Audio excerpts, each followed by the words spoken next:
আমাদের ভেতর যে সকল আপু আছে যারা কোনো রকম কাজ পারেন না, তাদের বাবা মা তাদের কোনো কাজ করতে দেয় নাই বা তাদের বাড়িতে কাজ করার কোনো ইন্টারেস্টও নাই, সে সকল আপুদেরকে বলতেছি যে আপনাদের কিন্তু 12 মাস একরকম যাবে না।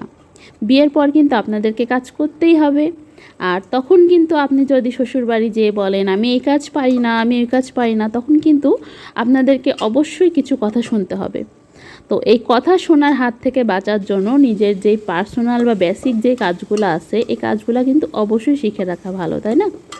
যে সকল বাবা মারা তাদেরকে লুতুপুতু করে মানুষ করে, আমার সন্তান থাকবে সুখে, থাকবে দুধে ভাতে, এরকম করে যারা মানুষ করে তাদের কিন্তু একসময় যে নিজেকেই ভাত রান্না করতে হয়, সেসব মেয়েদেরকে নিজেদের কাপড় নিজেদেরই পরিষ্কার করতে হয়। তো সেই হিসাবে অবশ্যই আগে থেকে কাজ শিখে রাখা ভালো। কেন আমি অন্যের কথা শুনবো, অন্যের কথা শুনে কাজ করব। আর সেই কাজ কেন আমাকে খোটা শুনে করতে হবে? এর থেকে নিজে থেকে কাজ করা ভালো না? তো শ্বশুরবাড়িতে যে আমরা যারা কাজ পারি, নিয়মিত যারা কাজ করি, তারাও কিন্তু খোটার হাত থেকে বাঁচি না, তাদেরকেও কিন্তু খোটা শুনতে হয়। কিন্তু আমরা কাজ করে খোটা শুনি, আর আপনারা কাজ না করে খোটা শোনেন। তো যারা যত বেশি কাজ করবে তাদেরকে তত বেশি ভুল ধরা হবে, আর যারা যত কম কাজ করবে তাদের ভুলও তত কম বের হয়, তাই না? তো সেই হিসেবে শ্বশুরবাড়িতে গেলে অবশ্যই আপনাকে কাজ করতেই হবে, খোটা শুনতেই হবে। তো তাই বলে আবার মনে করেন না খোটা যদি শুনতেই হয় তাহলে কাজ না করেই শুনবো, তার দরকার নাই ভাই। কাজ করে খোটা শুনেন।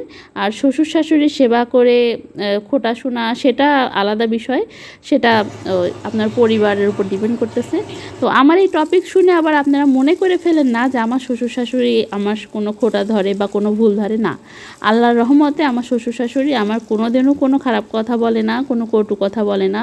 খোটা দেয়া, খারাপ মানে একটা ইঙ্গিত দিয়ে কথা বলা কোনো দিনও এখনও আমি শুনিনি। আমাদের ভেতর এরকম কোনো ঝামেলাও হয় নাই। আমি এই কথাগুলো বলি জাস্ট আমার ভিডিওর একটা টপিকস নিয়ে আলোচনা করতে হবে, আর এই টপিক্সটা এক এক বিষয় নিয়ে হয়, তাই এটা আমার পার্সোনাল লাইফে কোনো ইন্টারফেয়ার করে না। আর আমি পার্সোনাল লাইফের কথাগুলো কখনো এখানে বলিও না ওইভাবে, মানে দোষ ত্রুটিগুলো। আমি যেটাই বলি সেটা জাস্ট মজা করে বা টপিক্স আগানোর জন্য। আমার ফ্যামিলিতে এরকম কোনো সমস্যা নেই। আর ইনশাল্লাহ যেন না হয় সেই দোয়াই করি। যতটুকু যে যেরকম পারে সেরকম চলাফেরা করাটাই ভালো।